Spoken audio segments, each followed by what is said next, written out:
muchísimas gracias. Eres bueno, Señor, a ti sea la gloria. Padre Santo, en el nombre de Cristo, hoy estamos aquí, Dios, y te damos a ti las gracias, Señor, por todo lo bueno que has sido con nosotros, Padre.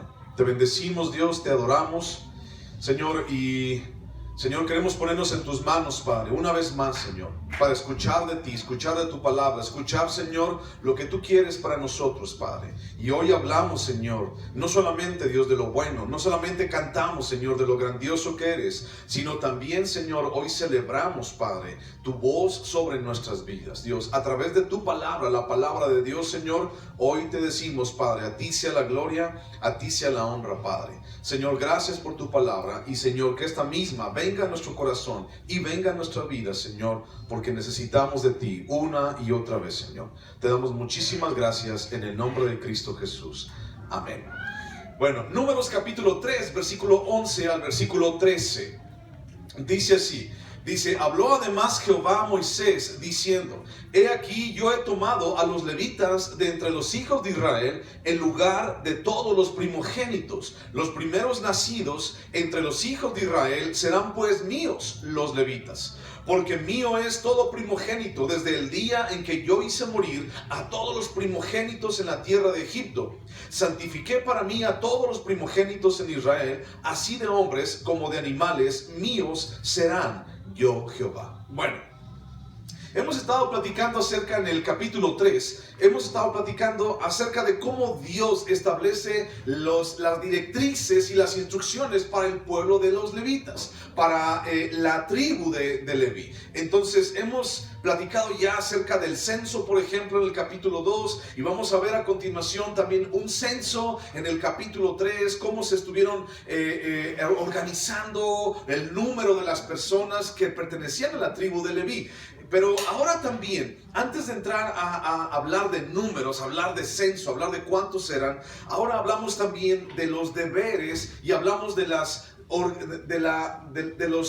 obligaciones de los levitas. Y ya hemos platicado un poquito acerca de esto, ¿no? Desarmar y armar el tabernáculo, encargarse de los utensilios, guardar los utensilios, limpiar y algunas otras cosas. Pero vamos a ir viéndolo poco a poco más adelante esto. Bueno, hemos dicho también que el pueblo de Israel era una comunidad espiritual. Más allá de ser un ejército de 603,550 hombres de guerra, era más bien una comunidad espiritual. Y al buscar establecerse como una comunidad espiritual, Israel en su totalidad debía de ser consagrado a Dios. Esta es una palabra que vamos a utilizar y vamos a estudiar el día de hoy. Consagrado a Dios.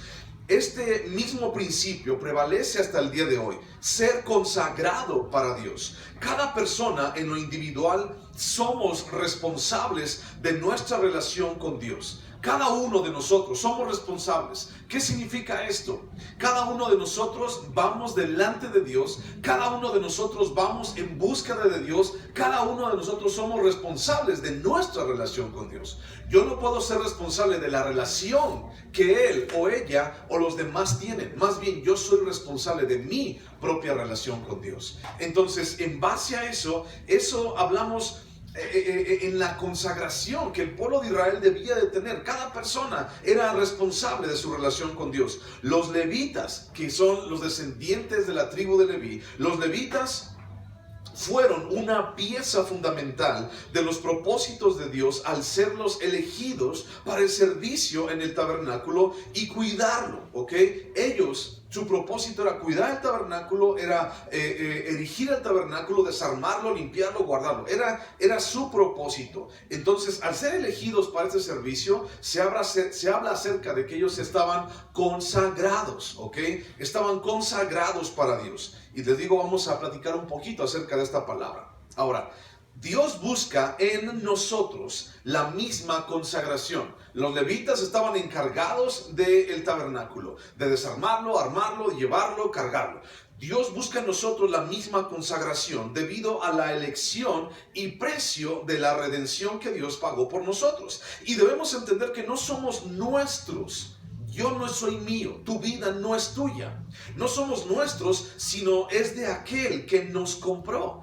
Vimos ya en domingos pasados, Romanos capítulo 11, versículo 36, cuando dice, todo es de Él y por Él y para Él, hablando de Jesucristo. O por ejemplo, vemos en Hechos 17, 28, cuando dice, en Él vivimos y somos y nos movemos. Es decir, todo lo que tenemos y somos tiene que ver con Jesús y es para Jesús y es para darle gloria a Él. Entonces, Él nos redimió, nos compró, nos ayudó, nos salvó y tenemos que entender que esa consagración es indispensable en nuestras vidas.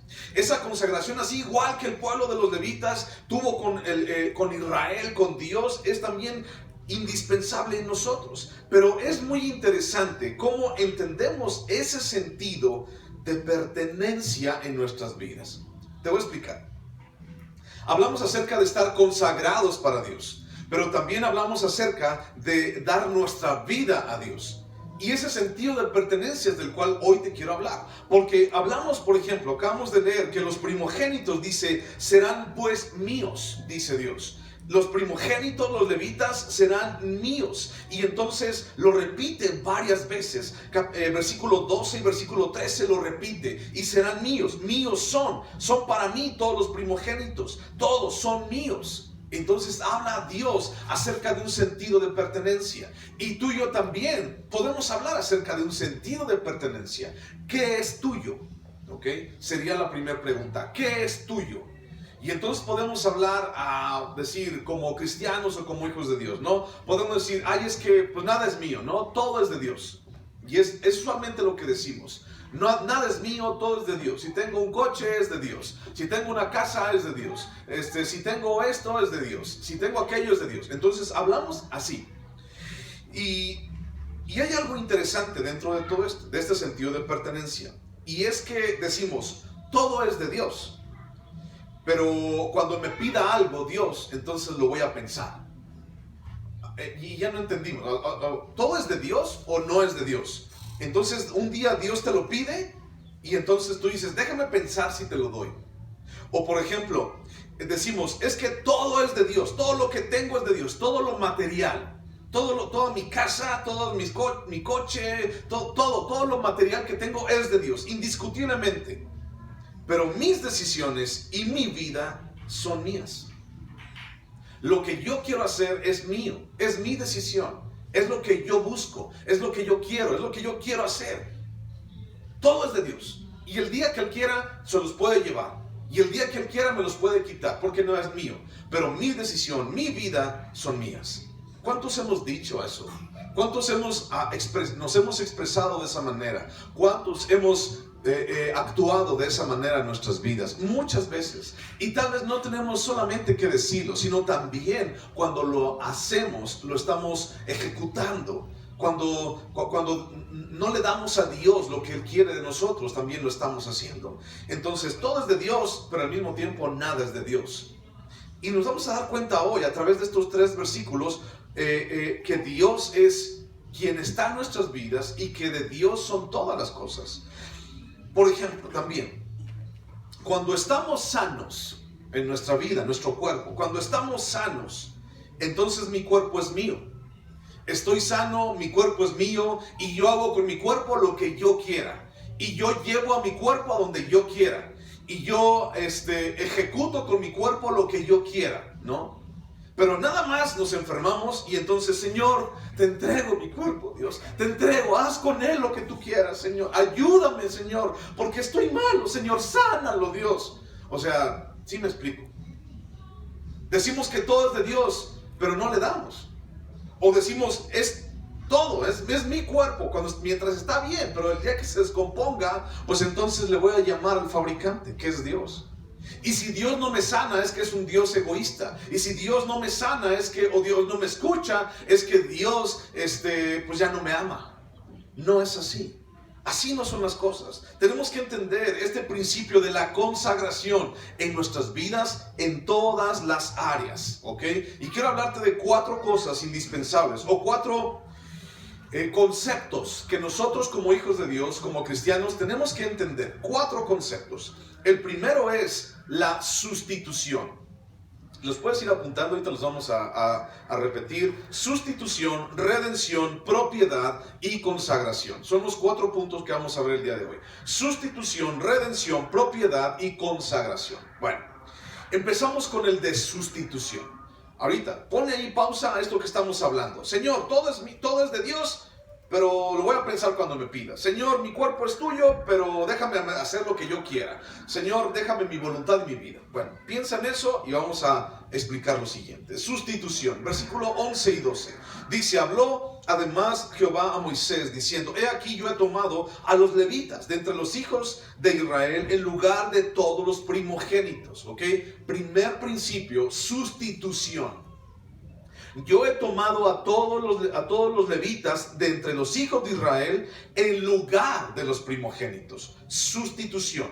Los levitas en lugar de los primogénitos tiene toda una historia. Vamos a ver un poquito acerca de ella. Vete por favor a buscar Éxodo capítulo 13. Éxodo capítulo 13. Éxodo capítulo 13, versículo 1 al 3 dice. Éxodo 13 del 1 al 3. ¿Lo encontraste? Éxodo 13, del 1 al 3, dice, Jehová habló a Moisés diciendo, conságrame, otra vez esa palabra, conságrame todo primogénito, cualquiera que abre matriz entre los hijos de Israel, así de los hombres como de los animales, dice Dios, mío es. Y Moisés dijo al pueblo, tened memoria de este día en el cual habéis salido de Egipto, de la casa de servidumbre, pues Jehová os ha sacado de aquí con mano fuerte, y por tanto no comeréis leudado. ¿Ok? Primer principio, sustitución. Cuando el pueblo de Israel salió de Egipto, ¿te acuerdas de las 10 plagas? Las moscas, la oscuridad, las langostas, esas plagas.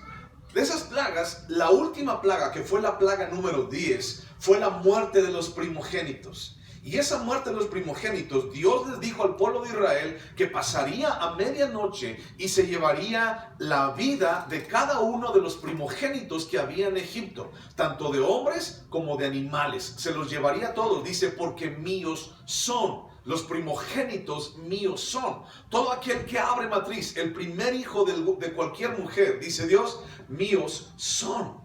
Ok, todo primogénito es mío, de animales y de personas. Y entonces pasó algo, ¿recuerdas? En esa noche que fue la primer Pascua, en esa noche en Egipto, el pueblo de Israel se metió en su casa y el pueblo de Israel se comió un cordero asado con hierbas amargas. Y entonces la sangre de ese cordero la puso en los dinteles y en el marco de las puertas de su casa, ¿recuerdas eso?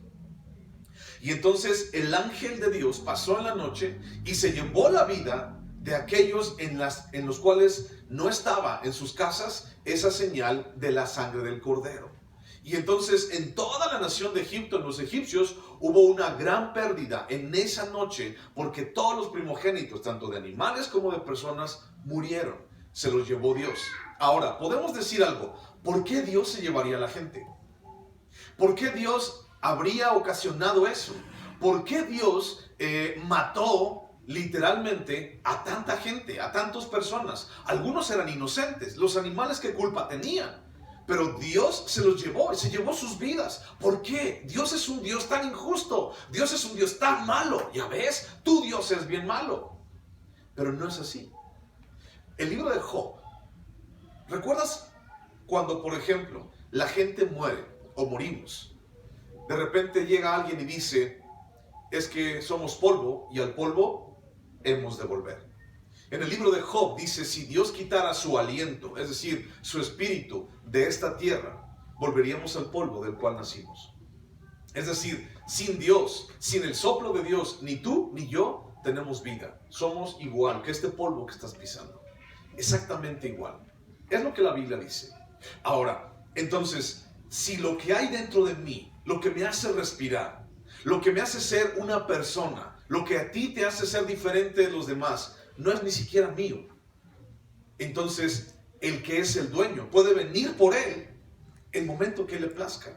Es algo medio difícil de entender para muchos, pero eso es. Somos de Dios, todo es de Él, por Él y para Él. O sea, no podemos cuestionar, ay, ¿por qué se lo lleva? Ay, ¿por qué hizo esto? Porque dijo, todo es mío. ¿Acaso tú le has dado algo a Dios? ¿Acaso Dios te debe algo a ti, por así decirlo? ¿Acaso tú has ganado algo con tus propias manos, con tu propia vida? Y si hemos llegado a ganar algo con nuestras manos y vida, déjame decirte que si Dios no hubiera puesto los medios, no lo hubiéramos conseguido. O sea, hablando por ejemplo del lugar a donde vamos a ir, si Dios no hubiera puesto los medios, o sea, no tendríamos a dónde ir. Aquí estaríamos todavía, tal vez. No lo sé. Pero todo es de Dios. Y eso es algo que tenemos que poner en nuestras mentes. Bueno, ahí mismo, Éxodo capítulo 13, pero ahora versículo 12, dice: dedicarás a Jehová todo aquel que abriere matriz, y asimismo todo primer nacido de tus animales, los machos serán de Jehová. Mas todo primogénito de asno redimirás con un cordero, y si no lo redimieres, quebrarás su cerviz. También redimirás al primogénito de tus hijos. Y cuando mañana te pregunte tu hijo diciendo: ¿qué es esto?, le dirás: Jehová nos sacó con mano fuerte de Egipto, de casa de servidumbre, y endureciéndose Faraón para no dejarnos ir, Jehová hizo morir en la tierra de Egipto a todo primogénito, desde el primogénito humano hasta el primogénito de la bestia. Y por esta causa yo sacrifico para Jehová todo primogénito macho, y redimo al primogénito de mis hijos. Te será pues como una señal sobre tu mano y por un memorial delante de tus ojos, por cuanto Jehová nos sacó de Egipto con mano fuerte. Entonces, el entregar el primogénito, el sacrificar el primogénito o el redimir el primogénito de un animal que es impuro, o también de mi hijo o de mi hija, de alguien que yo estimo, entonces eso era un proceso, era un memorial, era algo que recordaba que Dios los había sacado de Egipto con mano fuerte. Entonces, cuando yo dedico mi vida, otra vez consagración, cuando yo dedico mi vida a Dios, entonces recuerdo también lo que Él ha hecho por mí. Entonces lo que hacemos, en realidad lo hacemos no para pagarle a Dios, sino lo hacemos en señal de agradecimiento. Es el momento de la redención, ahorita vamos a explicar la redención, que se estaba promoviendo una sustitución. ¿Qué significa sustituir? De eso estamos hablando. Sustitución significa: yo voy a poner esto aquí, pero si me lo llevo voy a poner otro igual. Sustituir, es decir, sustituyo esto con algo igual o con otra cosa. En el momento de la redención se estaba promoviendo una sustitución. Todo primogénito debía ser sacrificado para Dios, dice Éxodo. Y a partir de que no murieron en Egipto los israelitas, los primogénitos, ahora ellos también serían de Dios. De ahí viene cuando dice: todos los primogénitos serán míos. Entonces, Dios no quería sacrificios humanos. Dios no quería así como que: tráeme a tu hijo primogénito y mátalo delante de mí. Dios no quería eso. Dios no quería eso como las demás deidades alrededor de ellos. Los demás sí lo hacían. ¿Recuerdas, por ejemplo, uno que ya vimos alguna vez, se llamaba Moloch? Este cuate, o esta deidad, pues, o esta imagen de un dios pagano, le quemaban a los hijos y los aventaban delante de esa estatua y los quemaban vivos. Entonces, él sí pedía sacrificios humanos. Ahora, Dios no quería eso. Dios lo que quería no eran los sacrificios, sino más bien que la gente entendiera lo que vendría después y lo que estaba pasando en sus vidas. Eran una comunidad espiritual y debían de ir a Dios, y debían de buscar a Dios y tener una relación con Dios. Eso era lo importante. Pero Dios no quería los sacrificios o animales inmundos como un asno. Por eso le rompían el cuello al asno, o tal vez lo sustituían por otro, por un cordero, decía aquí. Dice: si no quieres matar al asno, sustitúyelo con un cordero. Cómpralo, redímelo, sustitúyelo con un cordero para que no muera tu asno. Igual tu hijo, no vas a matar a tu hijo, pero entonces sustitúyelo con un cordero, para que entonces en lugar de tu hijo, el cordero muera. Y entonces recordamos un versículo, Romanos 6:23. La paga del pecado es muerte. ¿Y qué es lo que solamente hemos hecho en nuestras vidas? Pecar. Y entonces la paga de nuestro pecado, lo que recibiremos entonces será muerte. Ahora, cuando hablamos de Jesús, Jesús nos sustituye. Jesús nos sustituyó en la cruz, porque se estableció un sustituto. En aquel entonces dice: redimirás con un cordero. El cordero era el que moría, no la persona, no el bebé o no un animal impuro, sino el cordero moría. ¿Y has recordado o recuerdas esa misma imagen que tenemos acerca de Jesús? El cordero de Dios. En Egipto y en lo posterior, la sangre de un inocente y alguien limpio sustituiría la de un inmundo. Segunda de Corintios, capítulo 5, versículo 21. Ese sí, búscalo. Segunda de Corintios 5, 21. Estamos hablando de sustitución. Segunda de Corintios 5, 21. Jesús nos sustituyó a ti y a mí. ¿Ok? El cordero sustituía al asno, sustituía a la persona, al primogénito, para que no lo tuvieran que matar. Pero ahora, a ti y a mí, ¿quién nos sustituye? Estamos hablando de Jesús. Y dice 2 Corintios 5:21, al que no conoció pecado, por nosotros lo hizo pecado, para que nosotros fuésemos hechos justicia de Dios en él. Al que no conoció pecado, ¿quién es? Estamos hablando de Jesús. El que no conoció pecado, Dios lo hizo pecado por ti y por mí. Él nos sustituyó. Ahora busca Isaías capítulo 53, versículo 4. Isaías 53, versículo 4. Isaías 53, versículo 4.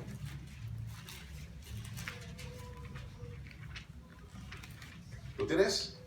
Dice, ciertamente Él llevó nuestras enfermedades y sufrió nuestros dolores, y nosotros le tuvimos por azotado, por herido de Dios y abatido. Mas Él herido fue por nuestras rebeliones, molido por nuestros pecados. El castigo de nuestra paz fue sobre Él, y por su llaga fuimos nosotros curados. Todos nosotros nos descarriamos como ovejas, cada cual se apartó por su camino, mas Jehová cargó en él el pecado de todos nosotros. Es decir, Jesús nos sustituyó. Cuando Jesús murió en la cruz, compró nuestras vidas y nos sustituyó. La paga del pecado es muerte. Él sustituyó mi vida, lo que yo merecía, la muerte que yo merezco por lo mal que he sido, Él lo llevó a cuestas. De eso habla el Evangelio, de eso habla la sustitución. Y el pueblo de los levitas hablaba acerca de eso. Van a sustituir a los primogénitos, me van a servir a mí. Ahora busca Primera de Pedro. Está casi hasta el final. Primera de Pedro, capítulo 2, versículo 20. Primera de Pedro 2, 20. Dice, pues qué gloria es si pecando sois abofeteados y lo soportáis. Mas si haciendo lo bueno sufrís y lo soportáis, esto ciertamente es aprobado delante de Dios. Pues para esto fuisteis llamados, porque también Cristo padeció por nosotros, dejándonos ejemplo para que sigáis sus pisadas. Cristo padeció por nosotros. La idea de Cristo padeció por nosotros significa una idea de sustitución. Una idea en la cual Él pagó en lugar de nosotros. ¿Ok? Entonces los levitas, el pueblo de la tribu de Leví, sustituyeron en nombramiento a todo el pueblo de Israel. Pero aún el pueblo de Israel era responsable, cada uno, de acercarse a Dios. Porque hubiera sido muy fácil decir, es que ustedes los levitas, o sea, todo el pueblo, toda la demás raza, no estamos acá, pero ustedes los levitas, ustedes sí vayan delante de Dios, ustedes sí busquen a Dios, ustedes sí conságrense a Dios, ustedes sí vayan delante de Dios. A nosotros déjenos hacer todo lo demás, pero ustedes sí, porque Dios los llamó a ustedes, porque Dios les dijo a ustedes, porque Dios les dijo a ustedes que se portaran bien. Yo puedo portarme mal porque no soy levita. Esa no era la idea, pero muchos tal vez la agarraron así. Era el nombramiento, la sustitución. Cada quien era responsable de acercarse a Dios. La sustitución de los levitas es una prefiguración de la sustitución excelente del Cordero de Dios sobre nuestras vidas. Él es el que nos sustituyó. Nosotros merecemos la muerte. Nosotros merecemos directamente, así tal cual, el infierno. Lo merecemos porque haz un recuento de lo que ha pasado en tu vida. Haz un recuento de tus decisiones y a dónde te llevan. La paga del pecado es muerte. Te llevan a alejarte de Dios. Entonces, la sustitución de los levitas nos ayuda a entender la sustitución de Jesús en nuestras vidas. 1. Sustitución. 2, redención. Versículo 12, redención. Regresamos a Números. Versículo 12 dice: los primeros nacidos, la segunda parte, los primeros nacidos entre los hijos de Israel serán pues míos, los levitas, ¿ok? Serán míos los levitas. Redención. Otra vez vamos a Éxodo, capítulo 13. Vamos a entender esto de la redención. En Éxodo capítulo 13, versículo 12 al 16. Cuando nacía mi primogénito, yo tenía que llevarlo a Dios. Pero mi primogénito, mi bebé, mi único hijo, mi primer hijo, no podía matarlo delante de Dios. Más bien tenía que redimirlo, que sustituirlo. Quitaba a mi hijo y traía un cordero sin mancha delante de Dios, y el cordero sin mancha era degollado delante de Dios y era llevado como un olor fragante delante de Dios. Alguien tenía que morir. En tu caso y el mío, alguien tiene que morir. Pero ya murió Jesús. Recuerda eso. Jesús ya murió por ti y por mí. Ya no tienes que morir. Él ya te sustituyó. Pero hablando de redención, hablamos de pagar un precio. ¿Qué significa esto de la redención? Pagar un precio. El versículo 14 al versículo 16 dice: y cuando mañana te preguntare tu hijo diciendo, ¿qué es esto? Le dirás: Jehová nos sacó con mano fuerte de Egipto, de casa de servidumbre. Éxodo capítulo 13, versículo 14. Y endureciéndose Faraón para no dejarnos ir, Jehová hizo morir en la tierra de Egipto a todo primogénito, desde el primogénito humano hasta el primogénito de la bestia, y por esta causa yo sacrifico para Jehová todo primogénito macho y redimo al primogénito de mis hijos.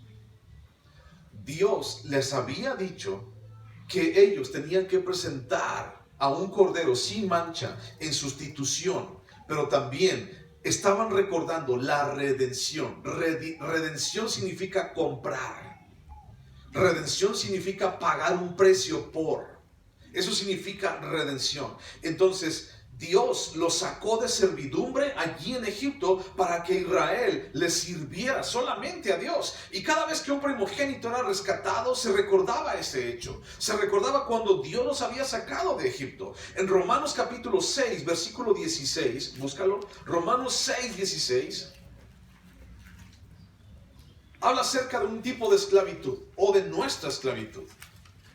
Hablamos en el Antiguo Testamento del pueblo de Israel que fue esclavo en Egipto, y el faraón se endureció y entonces no quiso dejar salir al pueblo de Israel.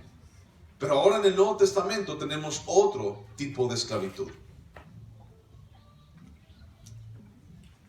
Romanos capítulo 6, versículo 16 dice: ¿no sabéis que si os sometéis a alguien como esclavos para obedecerle, sois esclavos de aquel a quien obedecéis? Sea del pecado para muerte o sea de la obediencia para justicia. Pero gracias a Dios que aunque erais esclavos del pecado, habéis obedecido de corazón a aquella forma de doctrina a la cual fuisteis entregados, y libertados del pecado, vinisteis a ser siervos de la justicia. Libertados del pecado, vinisteis a ser siervos de la justicia. Él nos compró. En Hebreos capítulo 2, versículo 14, búscalo por favor. Hebreos 2, 14. Hebreos 2, 14. Fíjate lo que dice. Hebreos 2, 14. ¿Lo encontraste? Hebreos 2, 14. Dice: así que por cuanto los hijos participaron de carne y sangre, Él también participó de lo mismo. Está hablando de Jesús. Para destruir por medio de la muerte al que tenía el imperio de la muerte, esto es, al diablo. Y librar a todos los que por el temor de la muerte estaban durante toda la vida sujetos a servidumbre. Cuando nosotros pecamos o vivimos una vida en pecado, estamos sujetos a la servidumbre del pecado. Estamos sujetos a caminar un camino de muerte. Ese es nuestro destino. Pero entonces cuando Jesús murió, nos redimió, nos sustituyó, y entonces esa misma redención nos ha dado libertad. Jesús pagó el precio por ti y por mí en la cruz. Los levitas, por ejemplo, el pueblo de los levitas, nos recuerdan que por medio de la sustitución, la redención viene implícita, van pegados de la mano, donde la redención significa el pago que alguien más dio en rescate por algo o por alguien. En este caso, Los primogénitos, dice, ustedes van a sustituir a los primogénitos. Ustedes van a estar en lugar de los primogénitos, el pueblo de los levitas. Y Dios escogería a ellos, a los levitas, como sustitutos de todos los primogénitos de Israel, redimiendo al mismo tiempo, sin embargo, al pueblo de Israel. Es decir, los escogió para que le sirvieran, pero estaban sustituyendo, estaban redimiendo, estaban poniendo en lugar de todos los demás primogénitos. Eso era algo que Dios les había mandado. Ahora,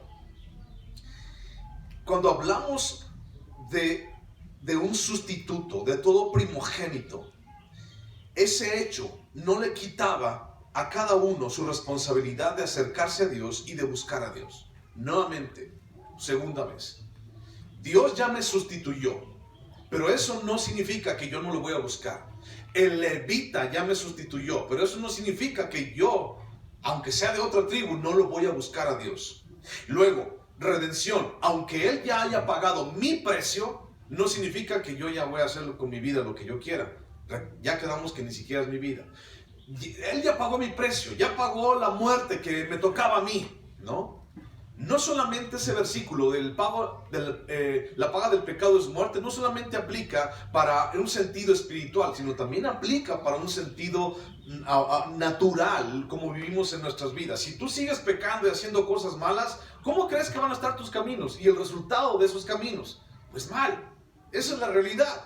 El que obra mal, le va mal. El que hace las cosas mal tiene malos resultados. El que decide mal, entonces tiene malas consecuencias. Entonces, ese hecho no le quitaba a cada uno de ellos la responsabilidad de seguir buscando a Dios y de acercarse a Dios. Sustitución, redención. Punto 3, propiedad. Propiedad. Esto de la propiedad es también interesante. Mira, dice el versículo 13 de Números, capítulo 3. Porque mío es todo primogénito. ¿Ok? Dice eso. Comienza diciendo así. Porque mío es todo primogénito.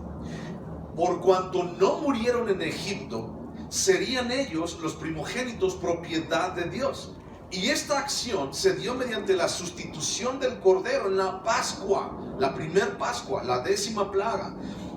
Dios tomó su propiedad. La propiedad, cuando hablamos de propiedad, significa transacción, significa compra, ¿ok? Si yo voy a comprar esto, significa que voy a hacer una transacción. Es decir, yo llevo dinero, voy a la tienda y entonces digo, quiero esto. Y entonces yo hago una transacción. Una transacción significa yo llevo dinero, les doy mi dinero y ellos me dan lo que yo necesito o lo que yo quiero. Esa es una transacción o una compra. Cuando hablamos de propiedad, hablamos de que si tú tienes una propiedad, digamos, entonces tú hiciste una transacción.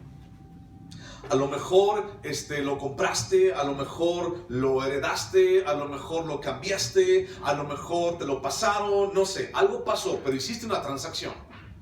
Eso pasó, para tener una propiedad, para decir, esto es mío. Alguien te lo regaló, por así decirlo, ¿no? Por ejemplo, alguien me lo regaló y entonces es mi propiedad. Hubo una transacción, hubo algo allí, alguien me lo regaló. No hubo dinero de por medio, pero es mío, es de mi propiedad. No puedo yo ir y entonces ver esto tirado, por ejemplo, en una tienda, y me meto a la tienda y entonces estiro la mano y agarro esto y entonces ya es mío, ¿no? No se puede, o sí se puede. Tú vas así como que a Electra o vas a Coppel y te pones una chamarra, esta me gusta, y te sales con la chamarra sin pagar.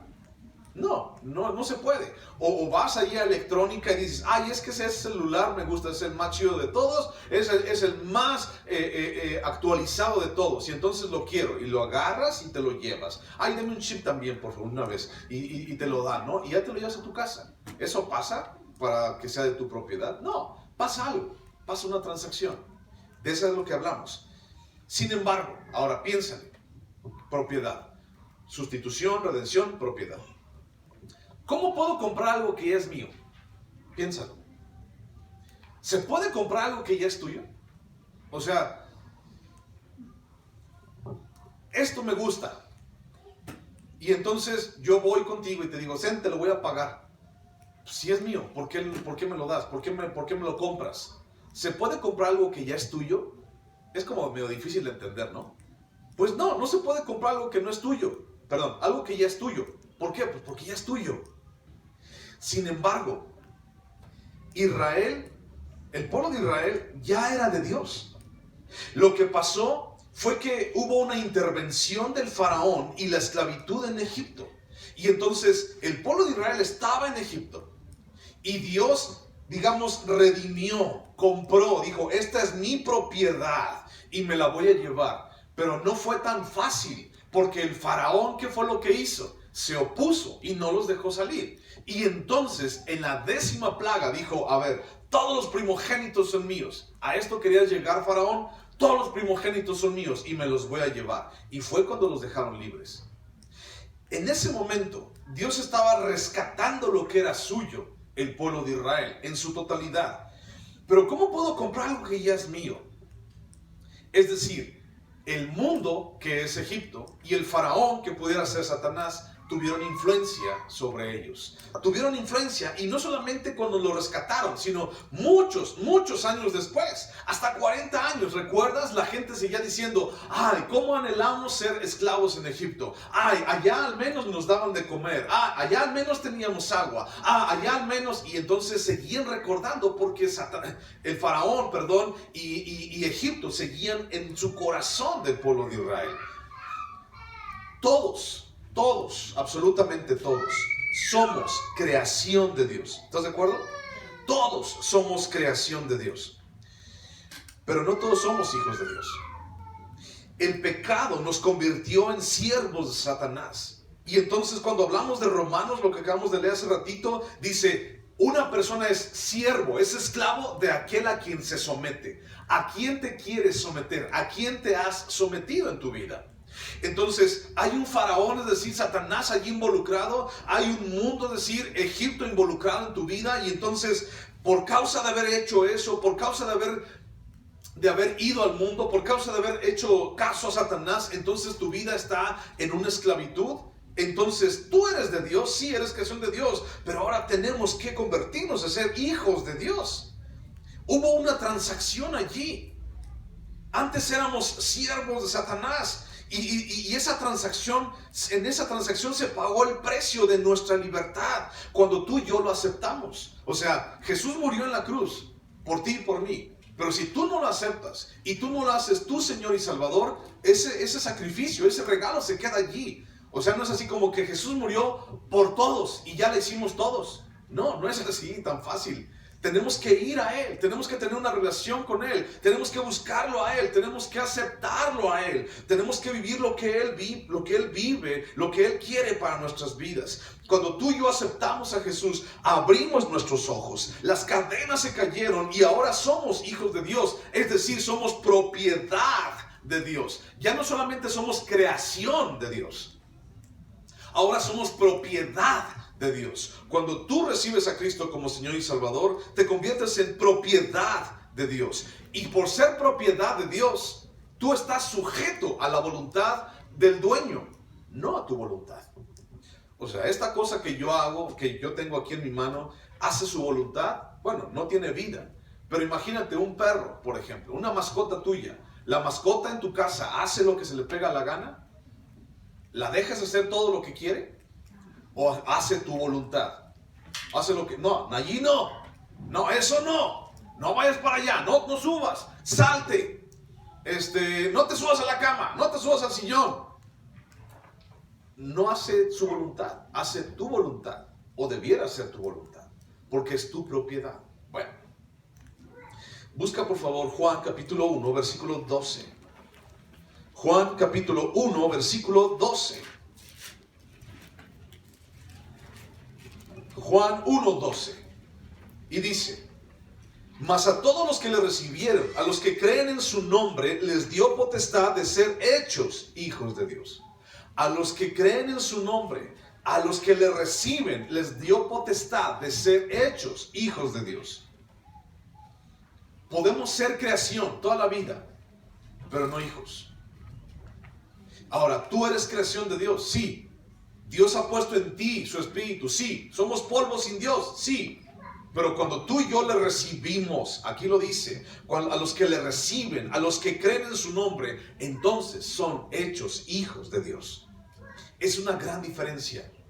Porque Jesús murió por aquel que le recibe. Jesús murió por aquel que cree en Él, no por el que no cree en Él. No por aquel que no le ha recibido. ¿Ok? Ahora busca Primera de Pedro 1:17, por favor. Primera de Pedro 1:17. Primera de Pedro 1:17 dice: y si invocáis por Padre a aquel que sin acepción de personas juzga según la obra de cada uno, conducíos en temor todo el tiempo de vuestra peregrinación, sabiendo que fuisteis rescatados de vuestra vana manera de vivir, la cual recibisteis de vuestros padres, no con cosas corruptibles como oro o plata, sino con la sangre preciosa de Cristo, como de un cordero sin mancha y sin contaminación. Otra vez cordero, redención, un pago. Y entonces somos propiedad. Dice, fuiste comprado. No con cosas corruptibles. Fuimos comprados, fuimos rescatados con la sangre de Jesús. Eso es. Y entonces la sangre de Jesús nos hace hijos de Dios. Primera de Corintios 6:19. Primera de Corintios 6:19. Primera de Corintios 6:19.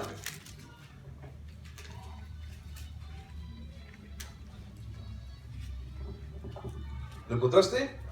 Dice, ¿o ignoráis que vuestro cuerpo es templo del Espíritu Santo, el cual está en vosotros, el cual tenéis de Dios y que no sois vuestros? 1 Corintios 6:19 dice, no sois vuestros. Yo no soy mío. Mi vida no es mía. Lo que yo tengo no es mío. Es de Dios. Sí, lo dijimos al principio. Todo es de Dios. Pero el día que me pida algo, pues lo voy a pensar. Todo es de Dios.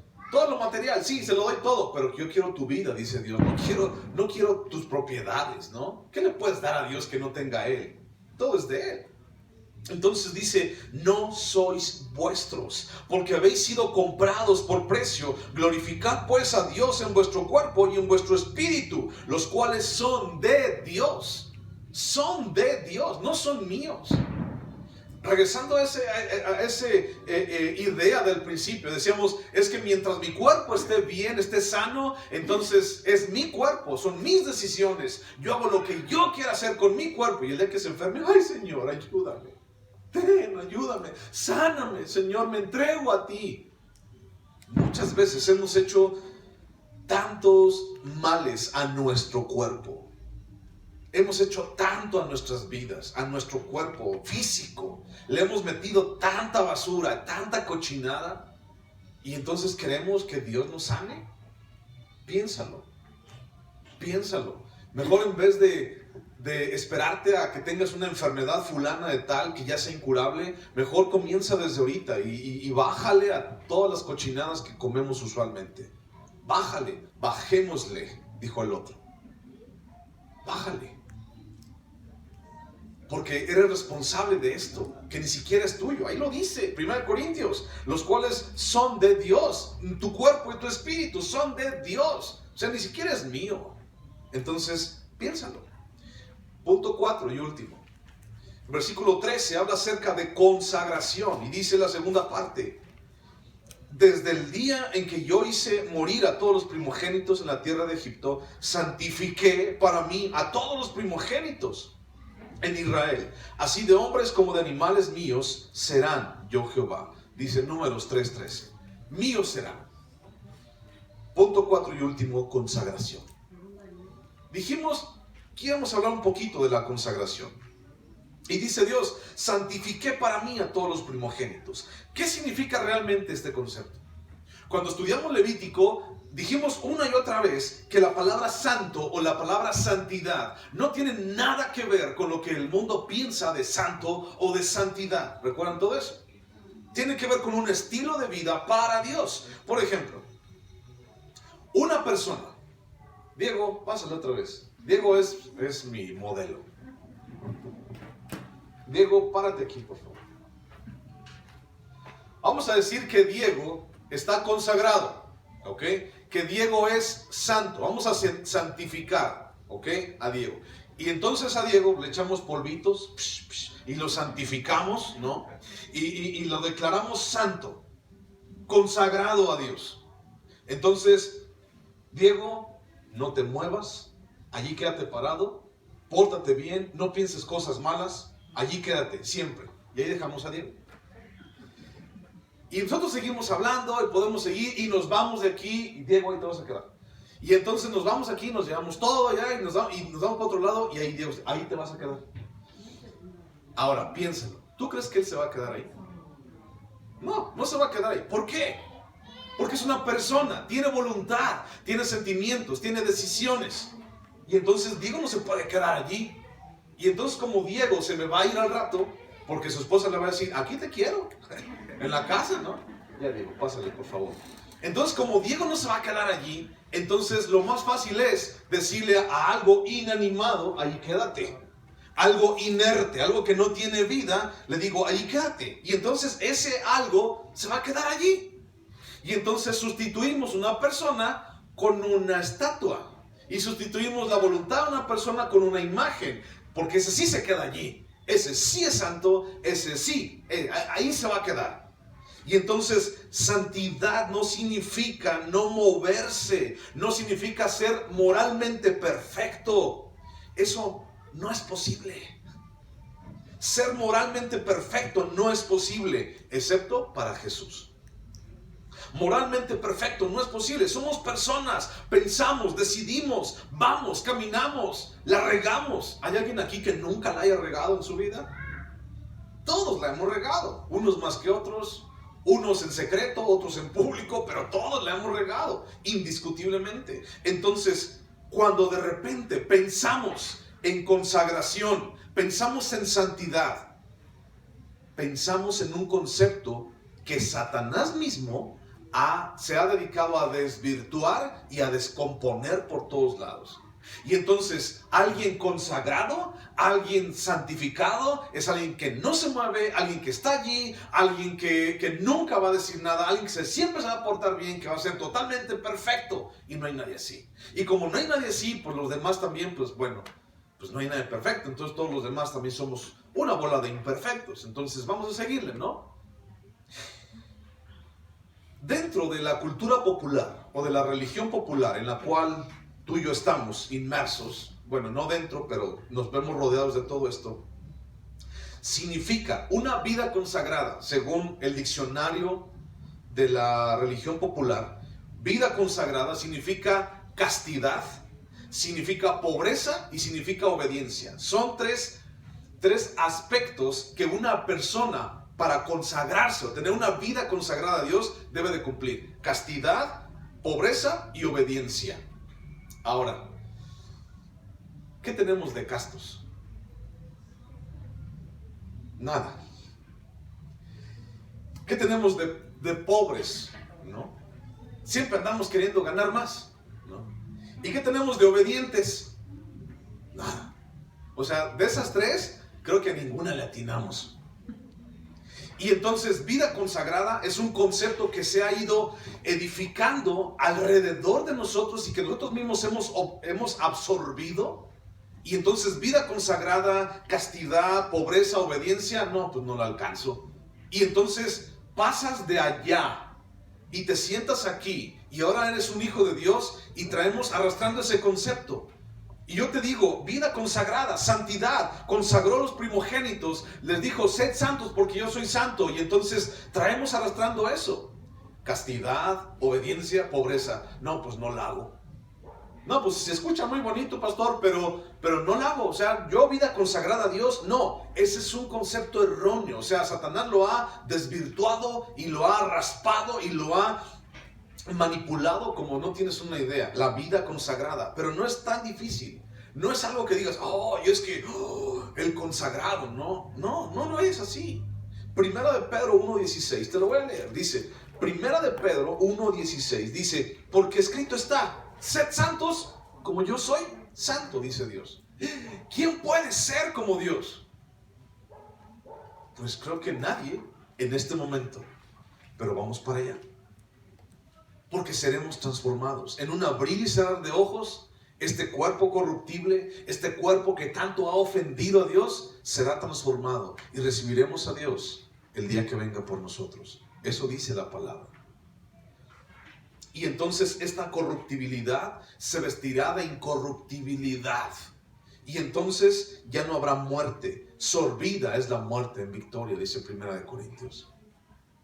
Los levitas estaban consagrados y ellos pasaron a ser los ayudantes de Dios mediante servir a Aarón en el tabernáculo. Es decir, ayudaban al sumo sacerdote. Para nosotros el sumo sacerdote se llama Jesús. Ahora, la consagración implica el soy para Dios. Eso significa consagrar. Soy para Dios. Entonces regresamos al ejemplo de Diego. Vida consagrada conforme el mundo y la cultura popular la piensan, castidad, obediencia y pobreza, pues no, tampoco el Diego la alcanza, ¿no? Pero si hablamos de vida consagrada a Dios, es decir, un ejemplo bíblico y dice, soy para Dios, Diego puede ser para Dios allí parado, y puede ser para Dios en su matrimonio, y puede ser para Dios en su trabajo, y puede ser para Dios manejando rumbo a León, y puede ser para Dios yendo con sus papás, y puede ser, ¿sí me expliqué? Puede ser para Dios en todos los demás lugares. No necesita estar parado allí. Él es para Dios y para nadie más. Esa es la idea de la consagración. Soy para Dios y para nadie más. Ahora, los creyentes, tú y yo, somos útiles a Dios debido a nuestra consagración. No a los talentos, a la capacitación o a la posición social o financiera que tenemos. Tú y yo somos útiles porque Dios nos ha llamado y somos consagrados a Él. En Tito, capítulo 2, versículo 7, fíjate lo que dice. Tito, capítulo 2, versículo 7. Tito 2:7 dice, presentándote tú, Tito, en todo como ejemplo de buenas obras, en la enseñanza, mostrando integridad y seriedad. Si tú ves el contexto de Tito que acabamos de leer ahorita, el contexto habla acerca de los obispos, de sana doctrina, de cómo deben de comportarse los ancianos, los jóvenes, las mujeres en una iglesia. Y entonces habla acerca de un contexto de buen comportamiento, algo que tiene que ver contigo y conmigo. Y les voy a decir, por ejemplo, algo. Pero tú dice, habla lo que está, capítulo 2, versículo 1, habla lo que está de acuerdo con la sana doctrina. ¿Eso lo podemos hacer? Sí. Que los ancianos sean sobrios. ¿Lo podemos hacer eso? Sí. Serios. Sí. Prudentes. Sí. Sanos en la fe. Sí. En el amor. Sí. En la paciencia. Sí. Las ancianas asimismo sean reverentes en su porte. ¿Se puede hacer? Claro. No calumniadoras. Sí. No esclavas del vino. Maestras del bien. Sí. Que enseñen a las mujeres jóvenes a amar a sus maridos y a sus hijos. ¿Sí se puede? Sí. A ser prudentes. Sí. Castas. Cuidadosas de su casa. Buenas. Sujetas a sus maridos para que la palabra de Dios no sea blasfemada. Eso es nada más una partecita. Si tú te brincas al capítulo 1, habla acerca de los hombres. Y habla, dice, porque es necesario que el obispo sea irreprensible como administrador de Dios, no soberbio, iracundo, no dado al vino, no pendenciero, no codicioso de ganancias deshonestas, hospedador, amante de lo bueno, sobrio, justo, santo, dueño de sí mismo, retenedor de la palabra fiel, tal como ha sido enseñada. ¿Eso sí lo podemos hacer? Claro, es más fácil, ¿no? O sea, yo puedo amar a mi esposa. O sea, yo puedo dar manifestación de la bondad de Dios y misericordia a los demás. Claro, eso es fácil. A lo mejor ese asunto de la castidad y la pobreza y la obediencia no es tan fácil. Pero esto es más fácil. Y entonces, al amar a mi esposa, al llevar a mis hijos a Dios, al tener un hogar conforme a lo que Dios quiere, ya estoy mostrando consagración a Dios. Consagración, recuerda, soy para Dios, para nadie más. Y eso no significa, bueno, más bien significa, yo soy para Dios y para nadie más, significa no soy ya para Satanás. Eso es lo que significa. Soy para Dios, voy a hacer las cosas que Dios me manda. Ya no voy a hacer lo que el chamuco me quiere que yo haga. Ya no voy a hacer lo que él quiere que yo diga. Ya no voy a decir lo que él quiere que yo diga. Ya no voy a ejecutar lo que él quiere que yo haga. Ahora voy a hacer lo que Dios quiere en mi vida. ¿Y qué es lo que Dios quiere en mi vida? Primero, ten una relación con Él. Segundo, ama a tu esposa. Tercero, cuida tu hogar. Y ahí nos la vamos llevando. Tu palabra, tu corazón, tus acciones. Ya hemos hablado de eso anteriormente. Entonces, eso es mucho más posible. Y eso cualquiera de nosotros lo podemos hacer. No necesitamos ser talentosos, ni tener mucho dinero, ni tener una posición social, ni ser sumamente capacitados en la palabra de Dios. No tenemos que ser pastores o teólogos. Yo cuando me hablaban de consagrar tu vida a Dios, yo pensaba en ser, es un pastor, ¿no? No, tú tienes tu vida consagrada a Dios. Ya está. Cuando haces lo que Dios quiere en tu vida, lo estás consagrando para Dios. Así de fácil. ¿Te fijas cómo el otro concepto de la cultura popular es tan difícil?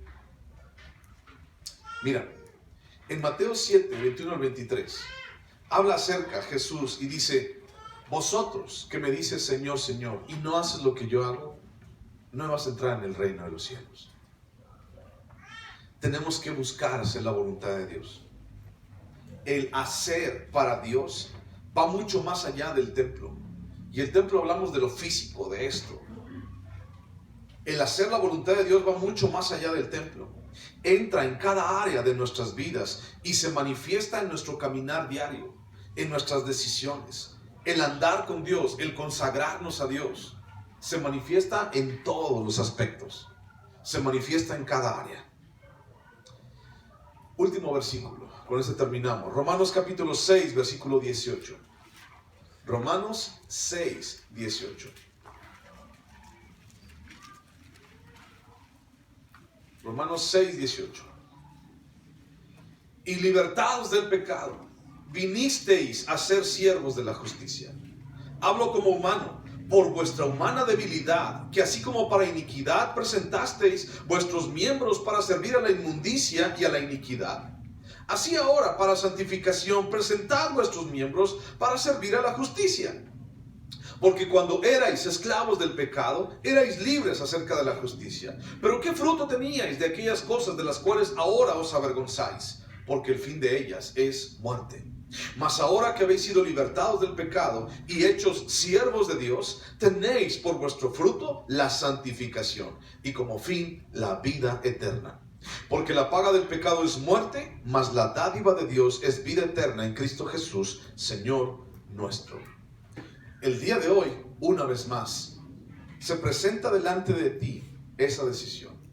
¿Qué quieres? ¿Quieres el regalo de Dios o quieres seguir caminando en una vida de muerte? En una vida de pecado, sujeto al diablo, sujeto a lo que Él quiera y a lo que Él se le antoje hacer con tu vida. Mi vida ya no es mía, soy de Dios y tú también lo eres. Todos nosotros. Entonces, no tiene que ver con santurronerías. Tiene que ver con hacer la voluntad de Dios en nuestras vidas, cada día, en cada decisión. Amén. Vamos a orar. Señor Jesús, te bendecimos, te adoramos, Dios, te damos a ti la gloria. Y el día de hoy, Señor, tan solo queremos acercarnos, Dios, y pedirte, Señor, tu dirección. Señor, esta es la última oración, Señor, juntos aquí en este lugar. Y tan solo, Padre, te pedimos que vayas con nosotros. Si tú no vas, Señor, no queremos ir. Y aún, Señor, que nuestras vidas, Padre, no solamente aquí en la iglesia adentro, sino allá afuera, Señor, sean consagradas a ti, sean llevadas por ti, Jesús, sean guiadas por ti. Bendice a cada uno de mis hermanos, Padre, los que están y aún los que faltan. Bendice sus corazones, sus vidas, bendice sus hogares y ayúdanos, Dios, a darte a ti la gloria. En el nombre de Cristo Jesús. Amén. Bueno, pues,